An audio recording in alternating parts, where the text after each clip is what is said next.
심을 믿게 하려 하며 또 너희로 믿고 그 이름을 힘입어 영생을 얻게 하려고 이 요한복음을 썼다라고 하는 사실입니다. 중요한 것은 여기서 하나님의 아들 그리스도이심을 이렇게 나왔죠.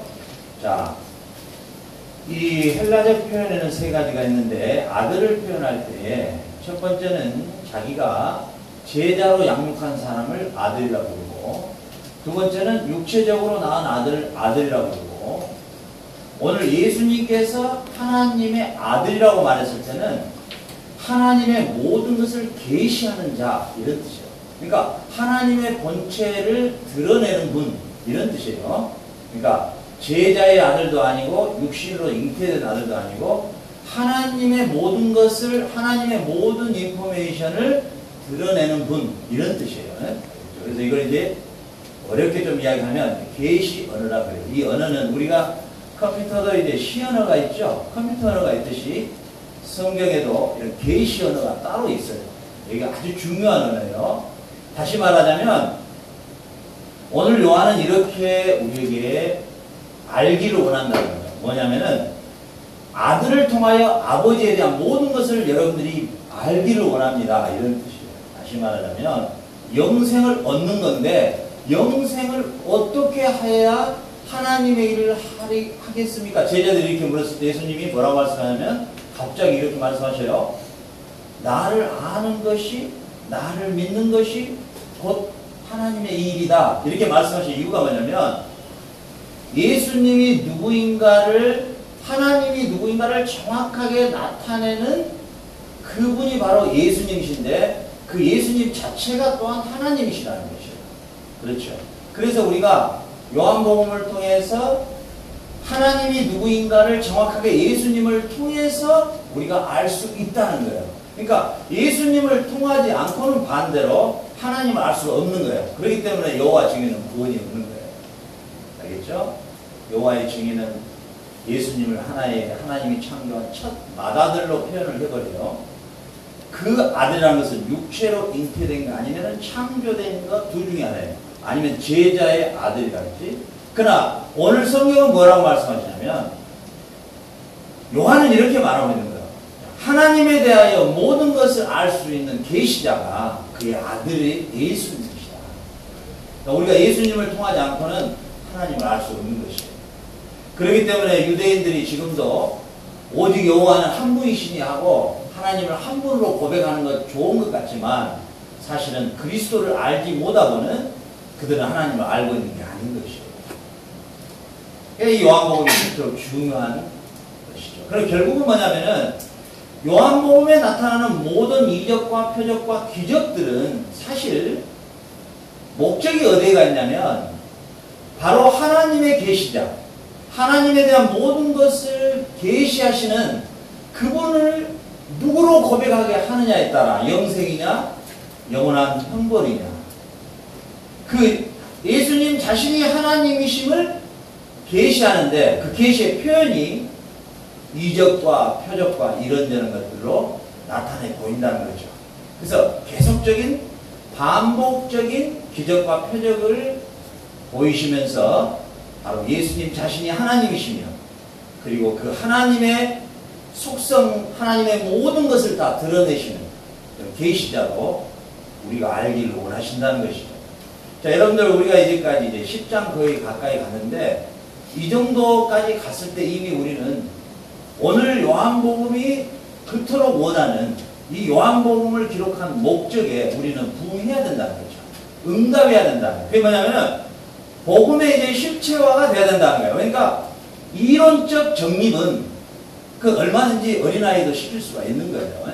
예수님이 왜 십자가에 죽으셨어요? 이렇게 물어보면 우리의 죄를 위해서 죽었죠. 3살, 4살짜리도 말할 수 있는 거예요. 근데 그것은 복음의 실체화가 된 건 아니에요. 알겠죠?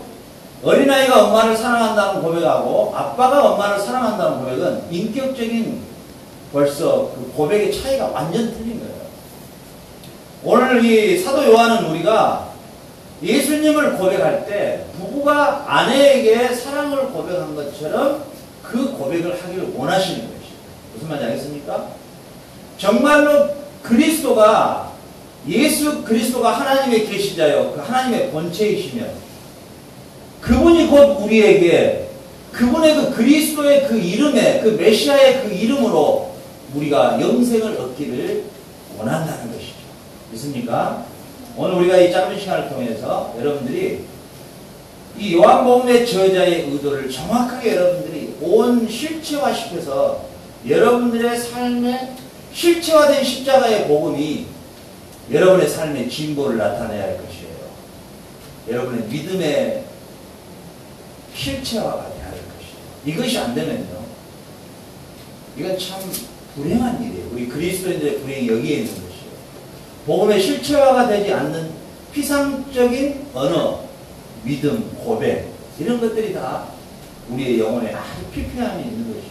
항상 공허하고 메말라 있고 뭔가 허전한 내가 예수님을 믿노라 하면서도 그 공허함과 허전함에서 떠나지를 못한 것이에요. 어떤 분이 저에게 메일이 왔는데 이렇게 왔더라고요. 제가 한국에 갔는데 여러 가지 너무너무 상처와 실망과 허탈함을 느낌으로써 제가 다시 한번 예수님 한 분으로 내가 내 가슴에 내 심령을 채우지 않으면 나의 삶에 공허함은 어떤 환경에서도 찾아온다는 것을 느꼈다는 거 맞아요. 그 말이 정확한 것이에요. 우리의 삶에서 정말 예수 그리스도가 내 온 인격적으로 온 나의 온 삶으로 나의 온 신앙의 고백으로 그분 한 분으로 내가 완전히 만족해 버려야 돼요. 그것이 나의 그 이상은 나에게 아무것도 그 의미가 없어야 돼요. 나 예수 한 분으로 내가 어느 환경에 있든 어떤 환경에 처해 있든 부요하든 가난하든 굶든 헐거든 내가 돈이 있든 없든 내가 예수 한 분으로 그와 함께 사귐으로 기쁨이 넘쳐야 되는 것이죠. 이게 복음의 실체화예요. 믿습니까? 나의 환경에 어떤 환경이 내게 놓여있든 그건 나하고 관계가 없는 거예요. 그 환경 속에서도 주님은 여전히 풍랑 안에서도 배 가운데에서도 제자들과 함께 계셨던 그분이 나와 함께 계심으로 그거 하나로 나는 만족을 느끼고 사는 것이에요. 아멘. 그것이 우리의 복음의 실체화라고 말할 수 있는 것이죠. 오늘 요한은 이 성경을 기록하면서 우리가 정말 그렇게 살기를 원하시는 것이죠. 믿습니까? 그래서 우리는 이 요한복음 1장을 통해서 이번에 우리 실만한국가교에서 예배 참석하기 참 너무 은혜스러웠었는데 1장에서 결국은 이 사도 요한이 이 글을 쓰면서 무엇을 강조하고자 하는 것이냐. 지금 예수 그리스도가 이 땅에 오셨는데 이분은 원래 하나님이셨다. 원래 하나님이셨는데 그 하나님이신 그분이 그 아들을 통하여 하나님의 본성과 하나님의 모든 속성을 우리에게 드러내 주시기를 원하시는데 바로 그분은 이 세상 만물이 창조되기도 이전에 하나님과 함께 얼굴과 얼굴을 맞대고 계셨던 하나님이셨다. 그런데 그분이 이 땅에 오셨는데 이 땅에 오실 목적이 뭐냐?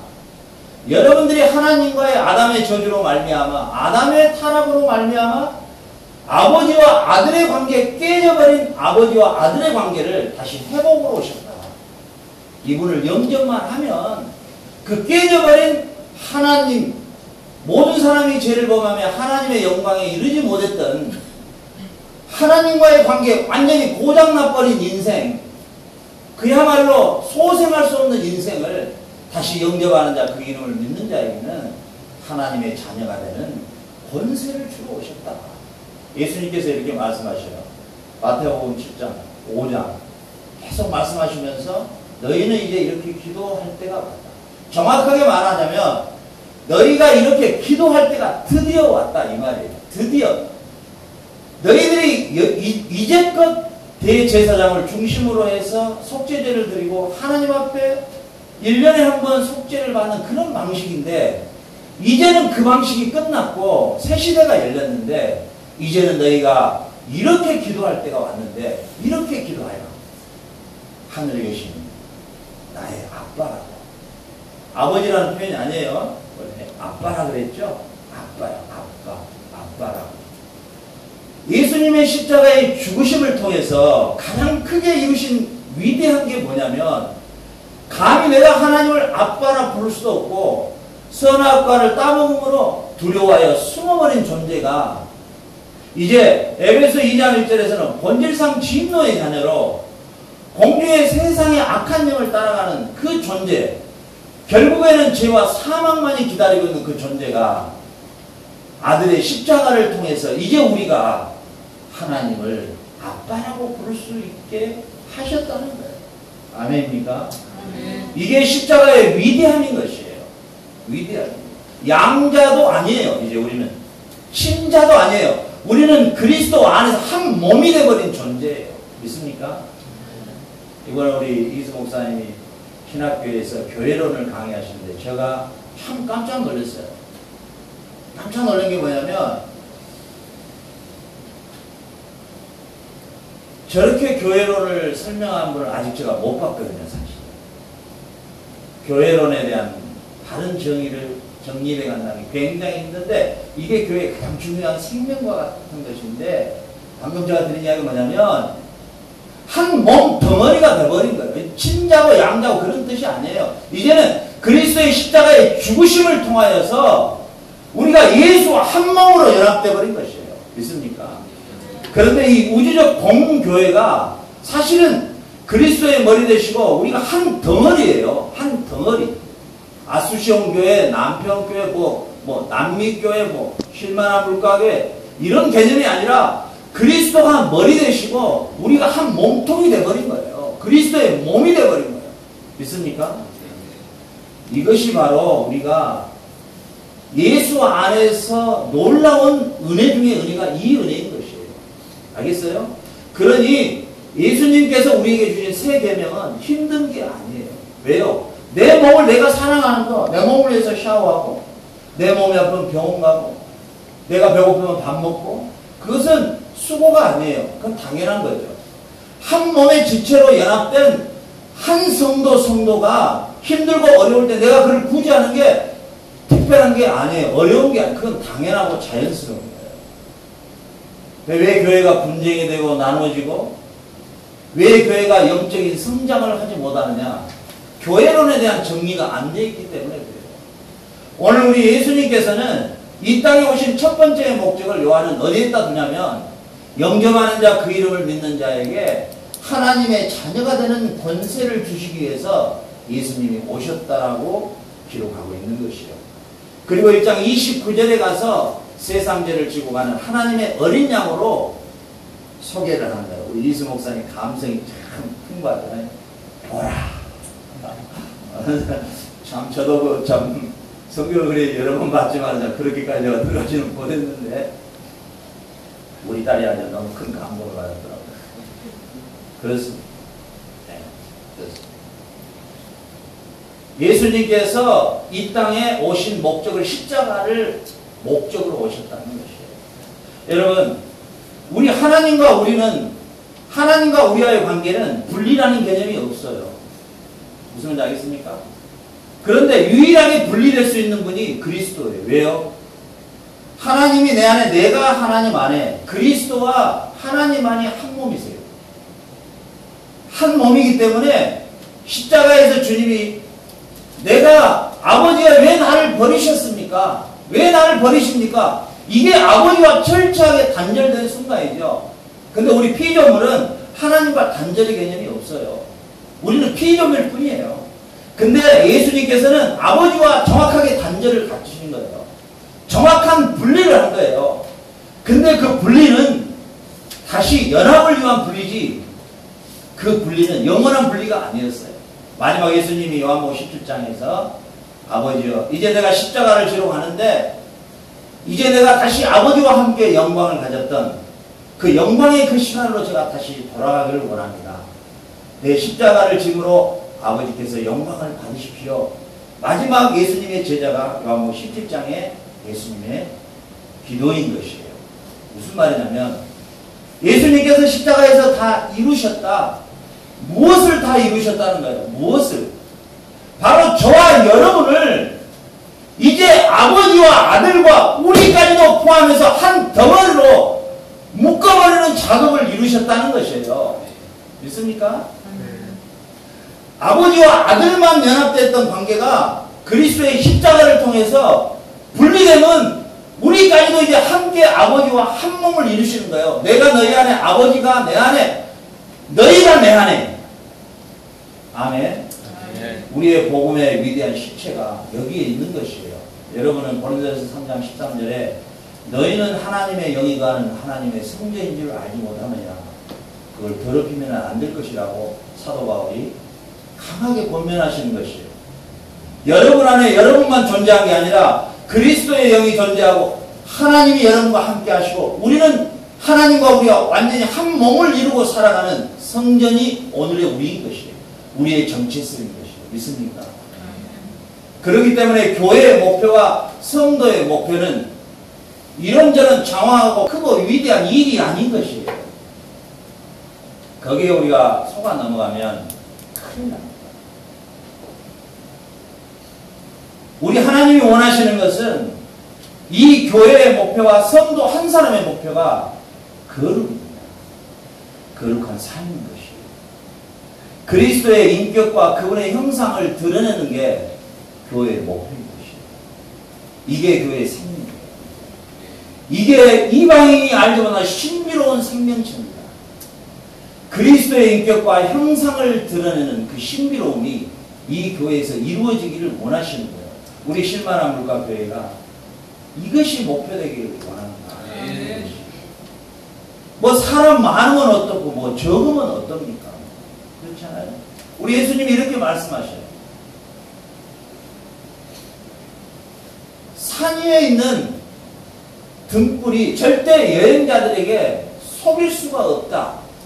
무슨 말이냐면 등불을 우리 여러분 잘 몰라요. 쌀을 이렇게 되는 이 대가 있어요. 거기다가 어떻게 등불을 감춰놓을 사람이 있겠느냐. 왜? 이스라엘 사람들은 덥기 때문에 주로 밤 2시, 3시에 여행을 해요.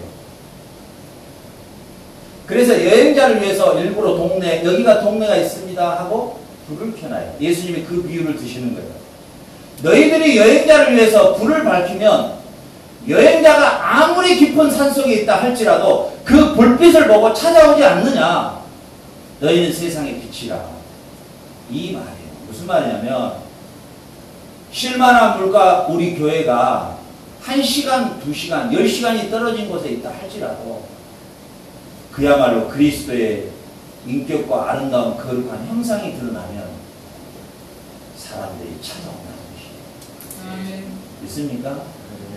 이게 생명인 거예요.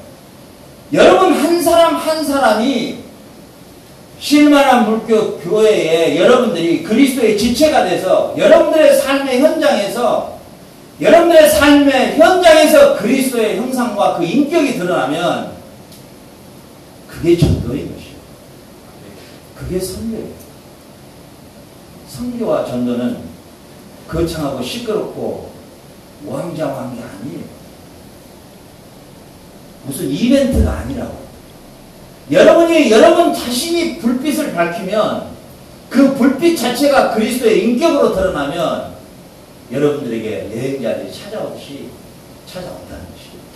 이게 진정한 부흥입니다. 하나님 나라의 부흥은 주님께서 겨자씨의 비유와 누룩 비유를 드시면서 누룩은 부정적으로 생각하면은 악하게도 사용되지만 선하게 사용하면은 하나님 나라의 확장을 설명할 때 누룩을 사용하셔요. 자, 이스트를 밀가루에 반죽에다 조금만 탁 넣으면은 부풀어 버리듯이. 그리고 겨자씨가 우리 먹는 깨 6분의 1이에요, 크기가. 그 겨자씨를 던지면은 눈에도 보이지 않는데 그게 잎이 나고 싹이 나고 나무가 돼서 많은 새들이 그 나무에 깃들 것이다. 이것을 예수님이 비유로 드시면서 하나님의 나라는 이와 같이 발전할 것이니 이렇게 말씀하셔요. 그 의미가 뭐예요? 우리가 아주 조그마한 씨 하나만 하고 우리가 누룩 이스트 같은 것 같지만 우리 교회 한 사람 한 사람이 진정으로 주님의 형상과 주님의 인격으로 회복되면 누룩처럼 겨자씨 나무처럼 이방인들이 많이 찾아와 깃들게 하는 것이에요. 이게 참 부흥인 거예요. 믿습니까?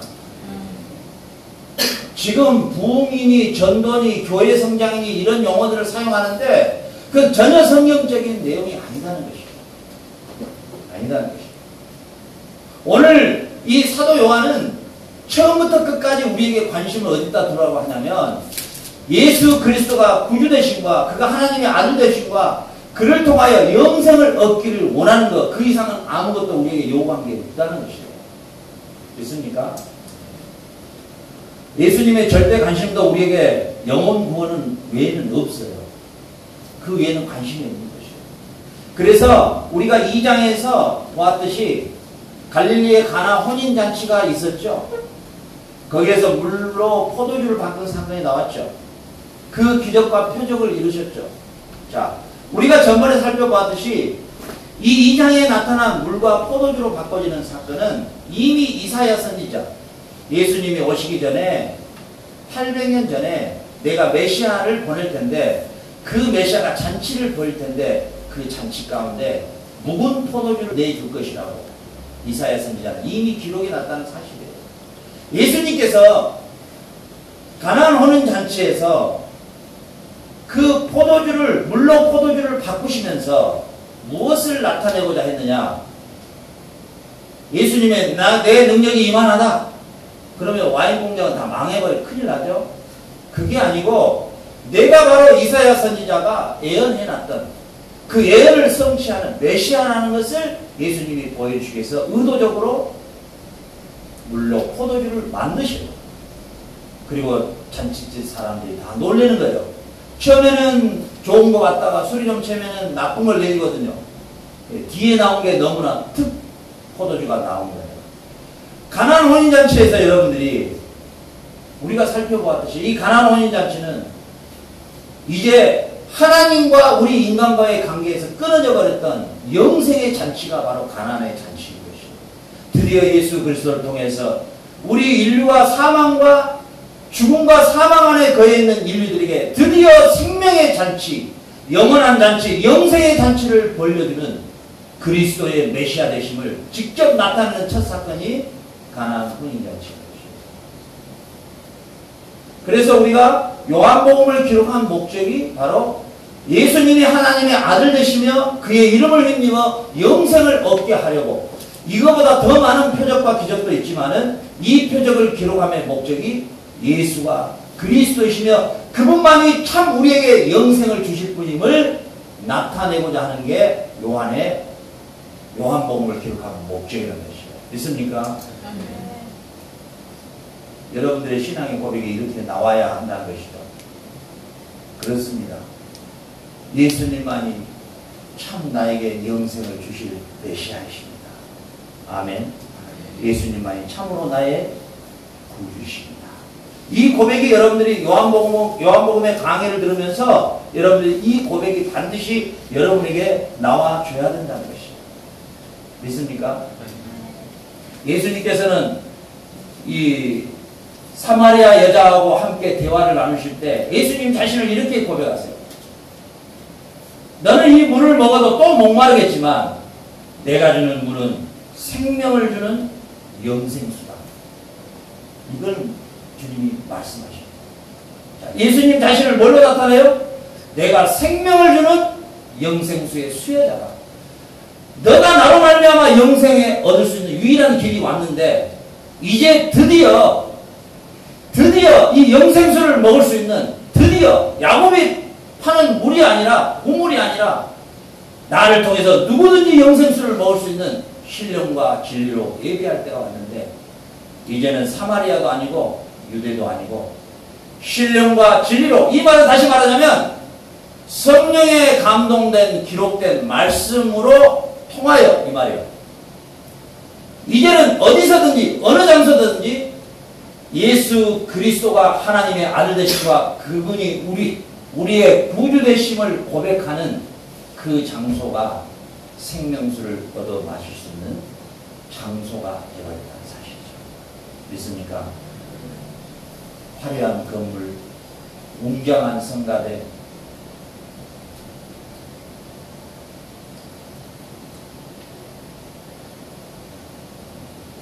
교회에서 예수 그리스도의 구원의 복된 소식이 증거되지 않으면 그건 설교라고 말할 수 없는 것입니다. 그건 친교 집단에서도 얼마든지 다단계 파는 사람들 앞에서도 그들은 흥분할 수 있는 것입니다.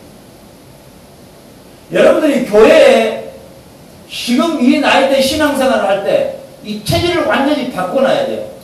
교회에서 선포되는 말씀이 그 말씀으로 여러분들이 위로를 받으려고 한다거나 그 말씀을 통해서 새로운 나의 삶에 촉진제가 되려고 해서는 안 된다는 것이죠. 계시는 뭡니까? 하나님이 나타내는 그대로를 내가 그대로 흡수하는 게 계시예요. 이해가 갑니까? 이해가 가죠? 무슨 말이냐면 내가 병이 들었든 건강하든 내가 돈이 많든 적든 내가 대학을 들었든 떨어졌든 그런 나의 삶의 상황이 나의 믿음하고는 전혀 반영이 안 된다는 거예요. 무슨 말이냐면 예수가 나의 구주 되심과 그분이 나의 생명의 수혜자 되심에 그런 것들이 나하고 아무 관계가 없는 거예요. 근데 지금의 성도들의 관계가 어때요? 조금 사업이 잘 되면 뭔가 좀 얼굴이 화색이 좋다가 안 되면 그냥 뭐 침통해 있다가 그게 왜 교회까지 와서 스트레스를 푸냐고. 미친 사람들 아니에요? 우리 목회자는 하나님이 계시한 말씀을 정당하게 선포하는 데까지만 우리가 할 직무지 여러분들의 감정을 우체부가 우표를 배달하는데 여기 혹시 최대원 씨 계세요? 네, 저가겠는데 주고 가면 될 일이지 그걸 거기서 뜯어가지고 자기가 읽으면서 어머니가 몸이 편찮으시는데 참 안 됐네요. 같이 좀 물어봅시다. 그건 미친 사람이죠. 우리는 하나님의 계시된 말씀을 여러분들에게 그대로 가감없이 선포하는 직무가 그게 다예요. 그 이상은 여러분들하고 그 이상은 뭔 관계가 없는 거예요. 사실 따지고 보면. 그렇죠? 여러분 이제 이 시대가 얼마나 귀한 시대나 신령과 진리로 주는 그리스도시요 살아계신 하나님의 아들이십니다. 이 고백 위에 사마리아도 유대도 아니고 산속이든지 바닷끝이든지 어느 곳에서든지 우리는 신령과 진리로 예배할 시대가 지금 하고 있는 거예요. 그 말은 뭔 말이냐? 구약에 그토록 그들이 생명처럼 여겼던 지성소와 성소가 다 예수 그리스도의 십자가를 통하여 사라져버리신 거예요. 이제는 우리가 성전이 됐고 우리가 교회가 됐고 예수와 우리가 한 몸통이 된 것이에요. 이해가 갑니까? 이해가 가요? 우리가 고백할 수 있는 건 뭐예요? 예수 한 분으로 만족한 거예요. 알겠어요? 그분과 나의 사귐이 그분과 나의 접붙임으로 나는 그걸로 만족하지 그 이상 나의 환경이 상대방이 나에게 어떤 반응을 일으켰든 나는 그거하고 아무 관계가 없는 것이에요. 나는 주님 한 분으로 만족한 것이다. 그것이 진정한 복음이요. 그것이 우리의 삶의 가장 큰 힘이 되는 것이에요. 그래서 이 요한은 우리에게 6장을 통해서 다시 한번 참으로 그리스도가 참으로 예수님이 참 생명의 떡임을 우리에게 다시 설명해 줘요. 여러분이 우리가 이제 모세오경을 다 끝냈죠. 여호수아서를 우리 지금 공부하고 있죠. 그 이스라엘 광야에 40년 동안 계속해서 만나를 내려주잖아요. 그러나 그들은 그 만나를 먹고도 다 죽어버렸잖아요. 그렇죠. 요한은 이렇게 예수님을 고백하는 거예요. 자, 너희의 조상들은 만나를 먹고도 다 죽었거니와 이 예수 그리스도는 먹고 죽어버린 존재가 아니라 예수 그리스도는 여러분들에게 영원한 산떡으로 왔다. 그분의 살과 피를 먹으면 영원히 살 것이다. 영원히 죽지 않을 것이다. 영원히 목마르지 않을 것이다. 영원한 생수시다. 영원한 생명의 떡이시다. 여러분, 우리가 예수 그리스도에서 신앙의 고백을 할 때 주는 그리스도시요 살아계신 하나님의 아들이십니다. 이렇게 고백할 때 니고데모는 내가 어떻게 어머니의 태 속에 들어갔다 또 나올까요? 너는 선생이면서도 그걸 이해 못하냐? 그럼 어떻게 거듭납니까? 성령이 바람이 임의로 불다가 임의로 사라져버린 것처럼 우리 안에 성령이 임한 것은 막 혀가 말리고 눈이 뒤집어지고 이런 게 아니고 자연스럽게 바람이 슉 불다가 가는 것처럼 임하게 된다는 것이에요.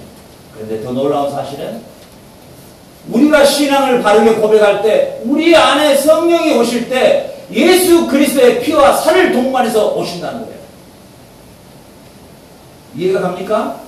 여러분 이해 가면 안 돼요. 계시의 말씀이 다 이해가 되면 그 계시가 될 수 없는 거예요. 그리고 우리 피조물은 전능자에 대해서 다 이해하면 전능자가 될 수 없는 거예요. 이해할 수 없기 때문에 성경이 진리예요. 저는 신앙생활 하면서 이해할 수 없는 말이 써졌기 때문에 저는 이걸 진리로 받았어요. 결국 주님의 은혜로 받았지만 왜? 인간의 사고와 논리와 사고로 접근해서 글을 쓴다면 이렇게 쓸 수가 없어요. 이건 어떤 사람도 쓸 수가 없는 거예요. 이건 추리소설도 아니고 이건 안 되는 거예요. 이거 불가능해. 이렇게 쓸 수 없어요.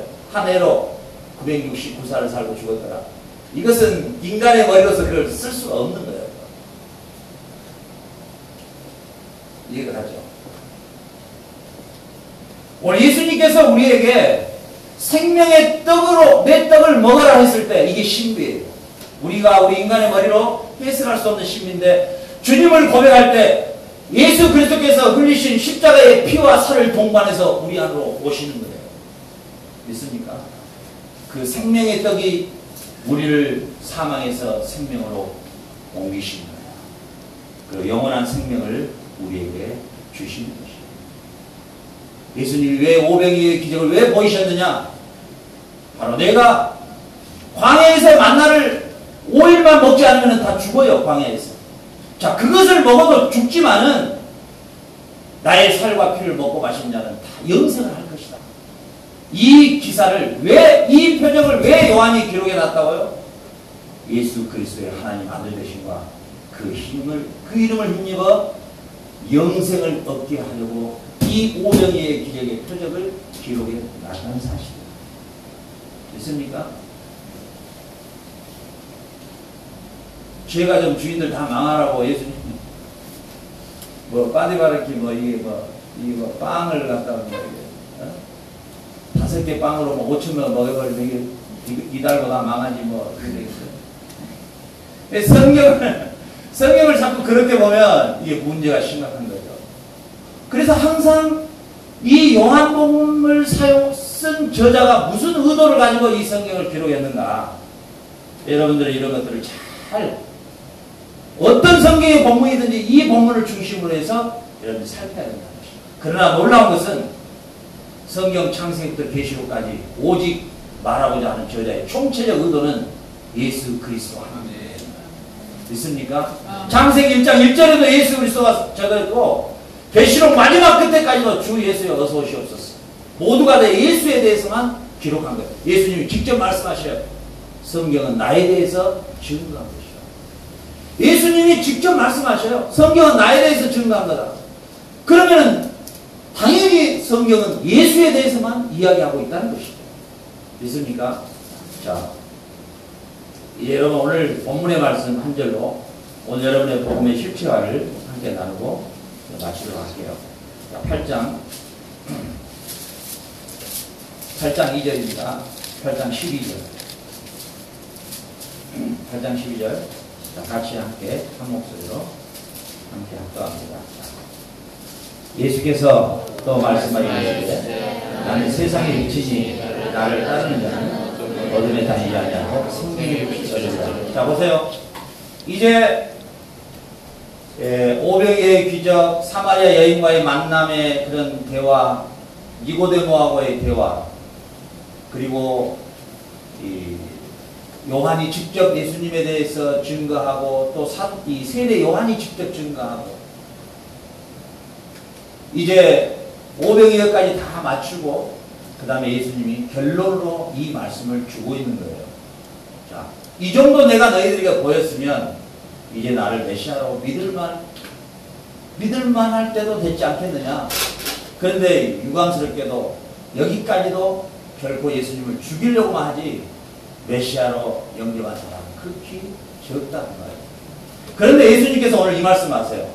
예수께서 또 말씀하시되 나는 세상의 빛이니 나를 따르는 자는 어둠에 다니지 아니하고 생명의 빛을 얻으리라. 자, 이스라엘의 초막절은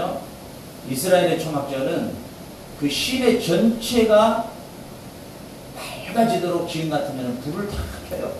그런데 그 광야에서 이스라엘 백성을 인도한 상징적 그 표현으로 큰 불을 아주 어마어마하게 큰 불을 두 개를 밝히는 거예요. 그게 구름기둥과 불기둥의 상징적 의미예요. 자, 지금 예수님께서 이 초막절의 끝에 부분에서 이 말씀을 하시는데, 나는 세상의 빛이다. 이 말은 어떤 의도냐면, 너희들이 지금 불빛을 밝혔는데 그 불빛은 생명을 주는 불빛이 아니라 내가 주는 불빛이 진정한 너희들의 생명을 주는 참 빛이다. 그런데 나를 따르는 자, 이렇게 나오죠. 나를 따르는 자, 이 따른다, 이 말은 뭐냐면 예수님의 선자리에 같이 선다, 이런 뜻이에요.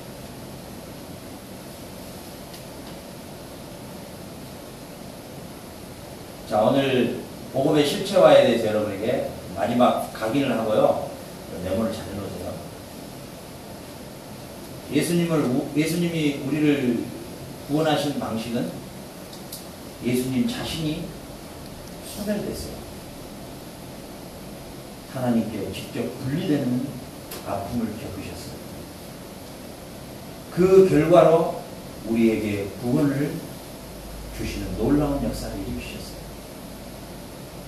저와 여러분도 예수의 자리에 선다는 것은 우리가 희생하고 우리가 바보가 되고 멍청이가 되지 않는 이상 절대로 남을 구원할 수 없는 거예요. 복음의 실체화가 될 수 없는 거예요. 무슨 말이냐면 진짜 원수까지도 내가 사랑해주지 못하면 영혼을 구원할 수 없다는 말이죠. 내가 진짜 내 자신이 예수님의 모든 것을 피 한 방울까지도 물 한 방울까지도 쏟으시는 그 자리에 우리도 서라는 거예요. 예수님의 이 말씀은요, 너희들이 내 자리에 서라는 거예요. 여러분들 이 젊은 나이에 이곳에 와서 여러분이 복음을 듣게 되는데 체질을 완전히 바꿔버려요. 진정한 내가 크리스찬이 뭐냐?